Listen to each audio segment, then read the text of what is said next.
안녕하세요, 여러분. 저희는 축구계의 최신 소식을 전해드립니다. 뉴스를 좋아하신다면 채널을 구독해주세요. 감사합니다. 마지막 이적 속보. 정말 흥미로운 상황입니다. 현재 이강인은 트랜스퍼마르크트 기준으로 2,200만 유로의 가치가 매겨진 미드필더로 분류되어 있습니다. 이전 최대 가치는 3,000만 유로였는데 오히려 500만 유로가 하락한 셈입니다. 이 수치는 2025년 3월을 기준으로 한 것이며 당시 이강인은 파리 생제르맹에서 입지가 크게 좁아진 상태였고 대부분 교체 출전으로만 나섰습니다. 그래서 이적설이 돌 때 대부분의 예측은 이강인이 곧 이적할 것이라는 전망이었죠. 조만간 시장 가치는 다시 업데이트될 가능성이 높습니다. 해외 기사에 따르면 실제 시장에서는 그의 가치가 최대 950억 원까지 평가되었고 아스톤 빌라가 약 5천만 파운드에 영입하려 한다는 보도가 나오기도 했습니다. 노팅엄에서도 비슷한 금액대에 관심을 보였다는 소식이 전해졌습니다. 프랑스와 영국의 여러 매체들이 이를 보도했으며 이강인 이적설이 나올 때마다 파리 생제르맹은 단호하게 움직이지 않았습니다. 이는 이강인을 헐값에 내보내지 않겠다는 의지가 반영된 것으로 볼 수 있습니다. 프랑스 유력지 레키프에 따르면 노팅엄은 기본 400억 원의 보너스를 포함해 약 970억 원 수준까지 금액을 제한했었다고 보도했습니다. 그렇다면 이강인은 단순히 2,500만 유로 정도의 선수일까요? 그는 프랑스에서 최고 수준의 팀, 파리 생제르맹 소속으로 현지 팬들과 언론은 그를 중요 자원으로 선발 기용할 것을 요구하고 있습니다. 실제 경기에서도 마찬가지였습니다. NK 감독은 이강인을 중요한 자원으로 출전시키고 있었지만 토트넘과의 경기에서는 많은 사람들이 예상한 선발 명단과 달리 바르콜라를 선발로 내세웠습니다. 이는 두 가지로 해석될 수 있습니다. 하나는 토트넘을 상대적으로 낮게 평가해 이강인을 오래 뛰게 할 필요가 없었다는 것이고 다른 하나는 챔피언스리그 중요 경기를 고려해 전략적으로 다른 선택을 한 것입니다. 실제로 경기 시작 후 60분도 되지 않아 이강인은 투입되었고 당시 스코어는 2대2로 접전이었습니다. 홈 경기였기에 반드시 승리해야 했고 이를 위해 감독은 이강인을 선택했다고 봐도 무방합니다. 이강인이 이날 직접적인 골이나 어시스트는 기록하지 않았지만 이후 팀은 추가로 3골을 넣으며 대승을 거두었습니다. 이처럼 비록 트랜스퍼메르크트에서 낮은 가치를 평가받고 있지만 파리 생제르맹에서는 이강인을 중요한 자원으로 계속 활용하고 있으며 국가대표 경기에서 이미지가 다소 흔들린 점을 제외하면 실제 경기력만 놓고 보면 그는 팀에 없어서는 안 될 존재임이 분명합니다. 이강인은 이번 시즌 챔피언스리그에서도 탁월한 활약을 이어가고 있습니다. 5라운드까지의 기록을 살펴보면 키패스 부문에서 상위권에 이름을 올렸습니다.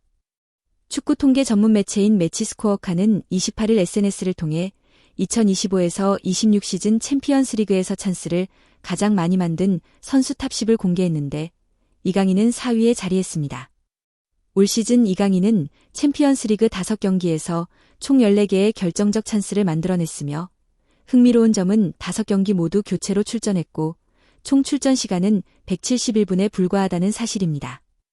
이강인의 90분당 기회 창출 수치는 무려 7.36개로 출전 시간이 440분인 음바페의 4.09개보다 훨씬 높은 수치입니다. 이를 통해 이강인은 단순히 출전 시간에 따른 통계가 아니라 실제 경기 내 영향력 면에서도 유럽 최고 수준의 플레이메이커임이 객관적으로 입증되었습니다. 실제로 토트넘과의 경기에서 이강인은 단 34분만 출전했음에도 불구하고 2번의 결정적 찬스를 만들어내며 교체로 들어갔음에도 불구하고 팀 내 기회 창출 공동 1위에 올랐습니다. 기회 창출 외에도 이강인은 패스 성공률 94%, 크로스 성공률 75%, 지상볼 경합 승률 67% 등 다양한 지표에서도 뛰어난 기록을 보였습니다. 이강인이 투입된 후 PSG는 3골을 연달아 터뜨리며 5대3 대승을 거두었는데 후반 20분 파초의 추가골은 이강인이 코너킥 상황에서 올린 크로스가 기점이 되었습니다. 이처럼 이강인은 교체로 들어와 경기 흐름을 완전히 바꿀 수 있는 진정한 게임 체인저 역할을 수행했습니다. 이제 PSG는 리그 14라운드를 앞두고 있으며 상대는 현재 리그 8위인 에즈 모나코입니다. 최근 3연패를 겪으면서 위기 상황에 놓인 모나코지만 팀은 반등할 준비가 되어 있습니다.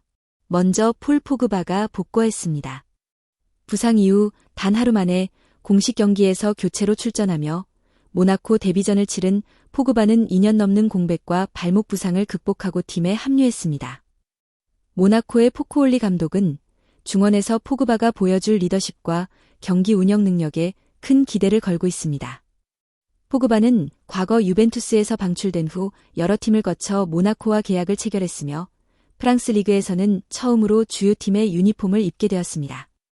부상 없이 건강할 때의 포그바는 맨체스터 유나이티드 시절 최고의 경기력을 보여주며 각종 기록을 세웠던 선수로 이번 시즌 모나코에서 그의 경험과 능력은 팀에 큰 힘이 될 것으로 보입니다.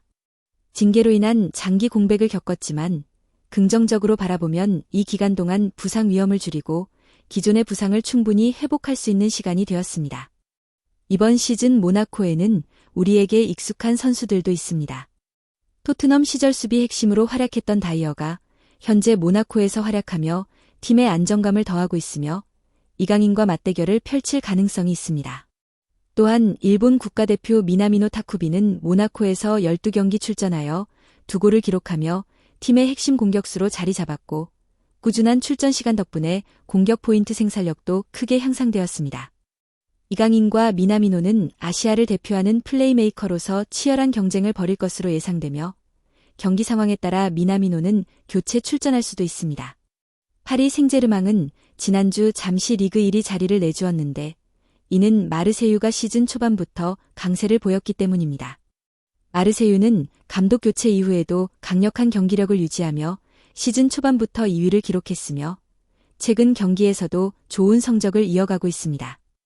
PSG는 13라운드에서 승점 3점을 확보하며 리그 1위 자리를 유지했으나 에즈 모나코와의 원정 경기에서 승리하지 못하면 2위로 밀릴 가능성이 큽니다. 마르세유가 주중 챔피언스리그에서 뉴캐슬을 이기는 등 상승세를 보이고 있어 PSG에게는 이번 모나코 원정 경기가 매우 중요한 승부처가 되었습니다. 이런 이유로 이강인의 출전 시간은 전략적으로 조절되었습니다. 언론과 팬들도 이강인이 선발로 나서야 한다는 압박을 지속적으로 가하고 있습니다. 글로벌 축구 매체들은 이강인이 바르콜라를 대신해 PSG에서 선발로 나설 자격이 충분하며 팬들 역시 그의 정기적인 출전을 요구하고 있다고 보도했습니다.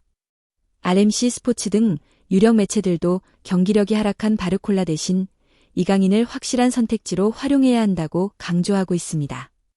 이강인의 90분당 기회 창출 수치는 7.36개에 달하며 이는 그의 효율성이 얼마나 뛰어난지를 보여주는 수치로 감독이 더 이상 이강인을 단순 교체용으로만 활용할 수 없음을 입증합니다.